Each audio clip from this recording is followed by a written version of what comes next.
जय श्री कृष्ण।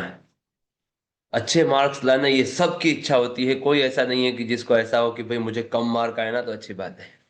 और सभी सब्जेक्ट्स में अच्छे मार्क लाना सच में बहुत डिफिकल्ट है। पर संस्कृत में बहुत अच्छे मार्क लाना भी बहुत इजी है। तो ये जो संस्कृत की विशेषता है ना, उसको लेकर आज हम काम करते हैं कि संस्कृत में आप बहुत अच्छे मार्क्स कैसे ला सकते हैं।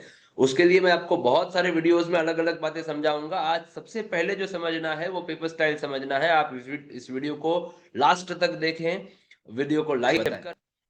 अभी जो हम सबसे पहले जा रहे हैं कि पेपर स्टाइल संस्कृत की 80 मार्क्स की क्या है, उसको हम सेक्शन वाइज अलग अलग देखते हैं, समझते हैं और किस प्रकार से हम ज्यादा मार्क्स उसमें ला सकते हैं, इसकी भी मैं थोड़ी ट्रिक्स बताऊंगा और बाकी अगले वीडियो में देखेंगे। ठीक, सबसे पहले हम इसकी पेपर स्टाइल को देख लेते हैं। हम्म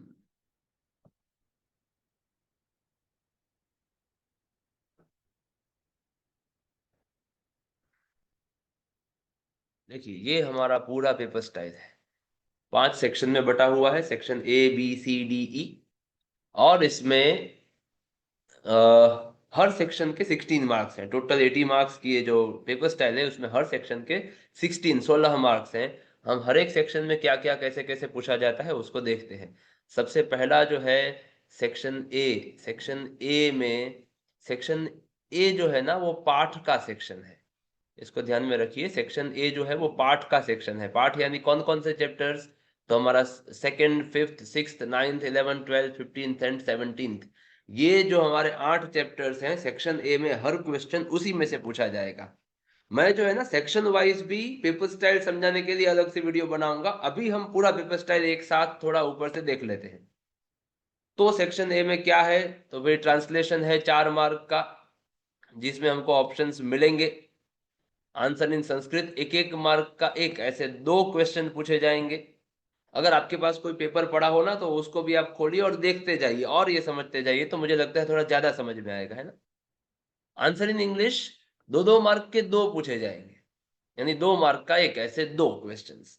और शॉर्ट नोट भी है, वो भी 2 मार्क का। पर यहाँ एक ही शॉर्ट नोट पूछा जाएगा। शॉर्ट नोट में कोई भी टॉपिक आ सकता है।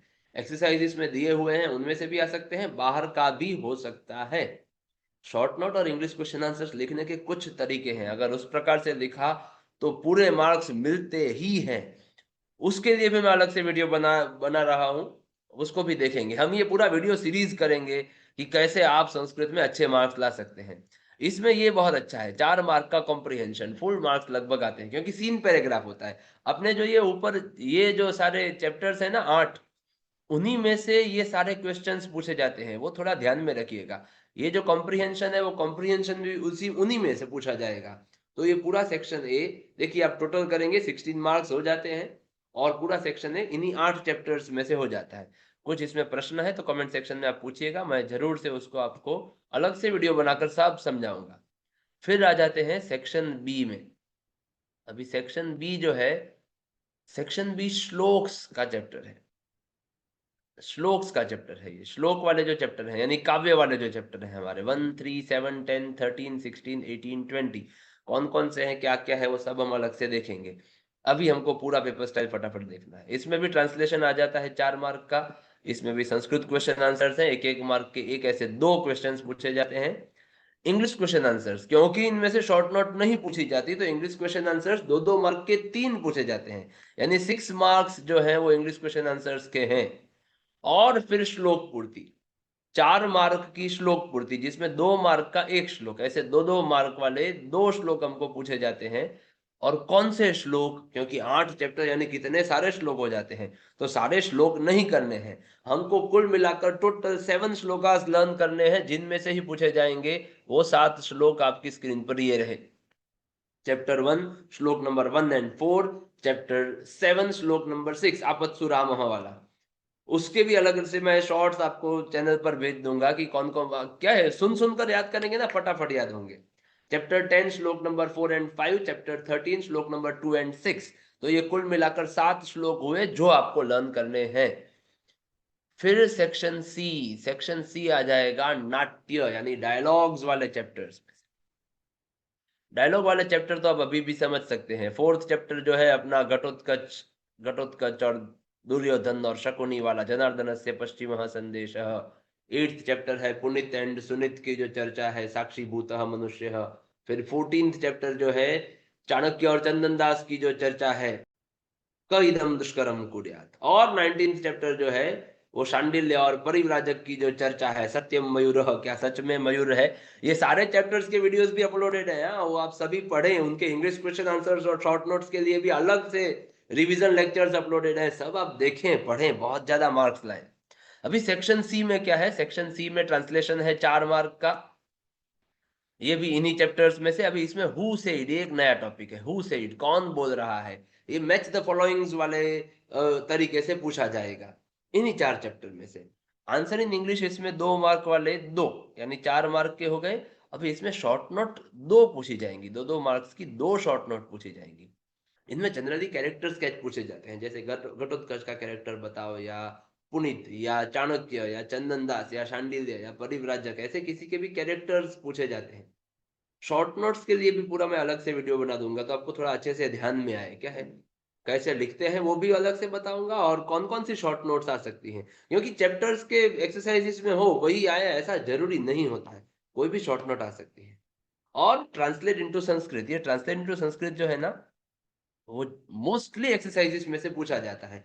बाहर से भी आ सकता है, पर अगर एक्सरसाइजेस में से पूछा जाए तो इसकी मजा ये है कि ये सिर्फ चैप्टर 4 एंड चैप्टर 8 की एक्सरसाइज में दिया है, सिर्फ चैप्टर 4 एंड 8 बस। इसकी एक्सरसाइजेस में आप देखेंगे ना तो आपको 4-4 सेंटेंसेस मिलेंगे, तो उनके आंसर भी याद कर लिए ना तो 2 में से 1 मार्क तो पक्का आ जाएगा। ठीक, तो ये सेक्शन सी क्लियर हुआ। कुछ प्रश्न है तो आप लोग पूछिए मुझे, मैं देखूंगा उसको, है ना। अभी आ जाते हैं हमारा जो मुख्य, जिसका सबसे ज्यादा डर रहता है, सेक्शन डी, व्याकरण, ग्रामर। और उसके वीडियोस बनाए, उसके लिए बहुत सारी कमेंट्स आती रहती हैं, पर भाई बहुत थोड़ा डिफिकल्ट पड़ता है, इतना इजी नहीं है, क्योंकि उसमें एडिटिंग बहुत ज्यादा चला जाता है। एडिटिंग वाला मुझे थोड़ा कम वो हो रहा है, पर कर देंगे, फटाफट से कर देंगे उसको भी। पूरा व्याकरण का सेक्शन है, पूरा व्याकरण। देखो इसमें ये जो समानार्थी विरुद्धार्थी है वो कहाँ से लर्न करें, तो कहीं से लर्न ना करें।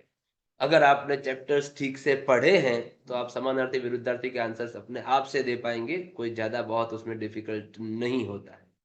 और कहीं मतलब डाइजेस्ट में से करें या वहां से करें यहाँ से करें, तो ऐसा बहुत मेहनत ना करें, बहुत ज्यादा रट्टा मारना पड़ेगा। और किसी एक पर्टिकुलर डाइजेस्ट में से आता है ऐसा कुछ नहीं है।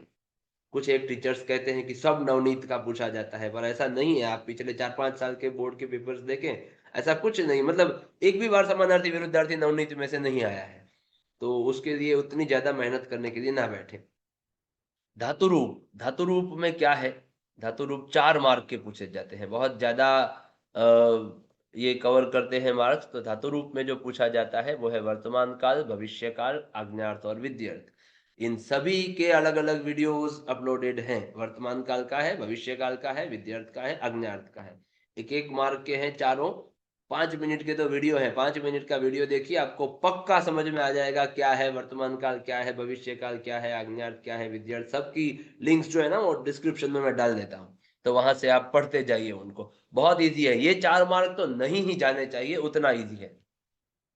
फिर हम पूरा ग्रामर समझने के लिए भी अलग से वीडियो बना देंगे, कोई बड़ी बात नहीं है, सेक्शन वाइज करेंगे तब। फिर जो है यहाँ धातु रूप, फिर स्म प्रयोग, स्म प्रयोग 1 मार्क का है, उसका भी वीडियो अपलोडेड है। नाम रूप में बड़े टेबल्स लर्न करने। अभी ये बड़े टेबल्स कौन कौन से, तो अकारांत, आकारांत, ईकारांत, ईकारांत और उकारांत। अभी इसमें से इतने सारे लर्न करने जाएंगे तो शायद ना हो पाए, तो सबसे पहले क्या करें, 3 टेबल। पहले ये अकारांत पुल्लिंग यानी देव, आकारांत स्त्रीलिंग यानी लता, देव, जन, राम, बालक, कोई भी जो आप सीखे हो, लता, शाला, माला, बाला, जो भी। और मुनि, मुनि या कवि, ऐसे अलग अलग टेबल्स टीचर्स सिखाते रहते हैं। तो ये 3 टेबल आप पहले लर्न कर लें। ये 3 टेबल कहाँ से मिलेंगे, तो या तो 9th की टेक्स्ट बुक में से, 10th की टेक्स्ट बुक में नहीं, मतलब जिसमें से पूछा जाता है ना बोर्ड की एग्जाम में, वो 10th की टेक्स्ट बुक में है ही नहीं, वो 9th की टेक्स्ट बुक का है। तो 9th की टेक्स्ट बुक में वो दिया हुआ है, वहां से आप उसको पढ़ सकते हैं, देवलता और मुनि। या तो फिर ऑनलाइन गूगल करें, सब अवेलेबल है। ये तो सब संस्कृत का भी गूगल पर आपको मिल जाएगा, तो वहां से आप लर्न कर लें। ये 3 टेबल आप लर्न कर लेंगे ना, तो भी अच्छा हो जाएगा नाम रूप वाला जो टॉपिक है, क्योंकि उपपद विभक्ति को पढ़ने के लिए भी नाम रूप के टेबल तो याद होने ही चाहिए। संख्या पद को पढ़ने के लिए भी नाम रूप के टेबल याद होने ही चाहिए। उसके बाद कृदंत है। अभी ये जो कृदंत वाला टॉपिक है ना, ये कृदंत के टॉपिक पर भी हमने वीडियो बना रखा है, उसमें से भी आप देखें। ये भी ऐसा मार्क है कि नहीं ही जाएगा, तो आप उसमें से देखें। फिर दो संधि है, एक संधि विच्छेद, संधि योजन, और 2 मार्क का समास है। इनके वीडियोस बनाना बहुत डिफिकल्ट है, पर बनाएंगे। पर ऑलरेडी 6 मार्क के, यानी धातु रूप के 4 मार्क, स्वप्रयोग का 1 मार्क और कृदंत का 1 मार्क, इसके तो वीडियोस अपलोडेड हैं। वो पहले देखकर तैयार कर लें, यानी आपके 8 मार्क तो आने ही चाहिए। किसी ने कमेंट किया कि मेरे सारे मार्क्स ग्रामर में जा रहे हैं, तो सारे क्यों जा रहे हैं भाई? 6 मार्क और प्लस 2 समानार्थी विरुद्धार्थी, 8 मार्क के वीडियोस तो आपके पास हैं। तो वो 8 तो ना जाए, 16 16 में से 8 बच जाए। 8 में भी अगर तुक्का मारोगे तो 1 2 आ जाएंगे, पर फिर भी मैं वीडियो बना रहा हूं। पर 10 मार्क तो आ सकते हैं ग्रामर में, है ना? तो वो आप करिए। और फिर समझते हैं सेक्शन ई को। सेक्शन ई मेरे हिसाब से बहुत तकलीफ वाला सेक्शन रहता है। क्यों तकलीफ वाला है? क्योंकि इसमें मतलब लर्न कम करना है, तुक्का ज्यादा लगाना है, जैसे ऐसी परिस्थिति है। जैसे अरेंज द सेंटेंसेस है, अभी देखिए अरेंज द सेंटेंसेस जो है, उसको आप ये, हाँ, ये पूछे कहाँ से जाते हैं? तो सेक्शन ए के जो सारे पार्ट है ना, 2 5 6 9 11 12 15 17, उनमें से ये अरेंज द सेंटेंसेस पूछे जाते हैं। तो वो आप उनमें से मतलब वो चैप्टर्स को पढ़े ठीक से। पर बाकी कितना भी पढ़ेंगे, भगवान को प्रार्थना करिए कि जब पेपर आप देखें ना, तब आपको बराबर उसका ट्रांसलेशन समझ में आए। कॉम्प्रिहेंशन अच्छा है, अनसीन है, पर फिर भी क्या तकलीफ है? अनसीन हो तो भी आपको मतलब ऊपर पैराग्राफ में से आंसर ढूंढने रहते हैं, तो वो हो जाएगा। इंट्रोडक्शन, ये भी मैच द फॉलोइंग तरीके से पूछा जाता है। कौन सी बुक कौन से राइटर ने लिखी, ये मैच द फॉलोइंग आ जाता है। तो उसके लिए मैं एक टेबल जो है ना वो दे दूंगा आपको, ऐसा होगा तो आप पूरा, या तो फिर हर चैप्टर के ऊपर से आप देख लीजिए कौन सा चैप्टर किसने लिखा, कौन सा बुक है। जिसके पास, जो ट्यूशन में आते हैं उनके पास तो नोट्स है जिसमें पूरा वो टेबल दिया ही हुआ है। उनके पास तो ये नाम रूप वगैरह के टेबल्स भी नोट्स में पड़े हुए हैं, तो वहां से आप देख लीजिए। फिर शुद्धिकरण। शुद्धिकरण यानी वर्णमाला, क ख ग घ अंग च छ ज झ ञ, इसका पूरा अलग से देखना पड़ेगा। पर आपको शायद वर्णमाला तो आती होगी, ना आती हो तो फिर देखेंगे। और अर्थ विस्तार, अर्थ विस्तार जो है वो पूछे जाते हैं श्लोक वाले चैप्टर्स में से। श्लोक वाले चैप्टर्स में से चैप्टर 7, चैप्टर 18 और चैप्टर 13 में अर्थ विस्तार में ये 4 बातें लिखनी चाहिए: introduction, translation, expansion and moral.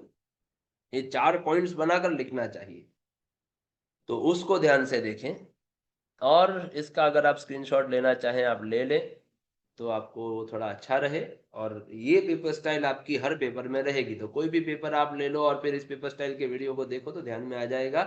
Her section के जो अलग अलग वीडियोस मैंने बनाए हैं वो भी मैं आपको इसमें डाल देता हूं, तो अब आप उसको, उन वीडियोस को देखें और सेक्शन वाइज संस्कृत की पेपर स्टाइल को समझते जाएं और बहुत अच्छे मार्क्स लाएं, बहुत ज्यादा मार्क्स लाएं। संस्कृत आपको पसंद आ जाए ना, उतने अच्छे से मैं पूरा आपको समझाऊंगा। ठीक है, चलो मिलते हैं नेक्स्ट वीडियो में। धन्यवाद। जय श्री कृष्ण।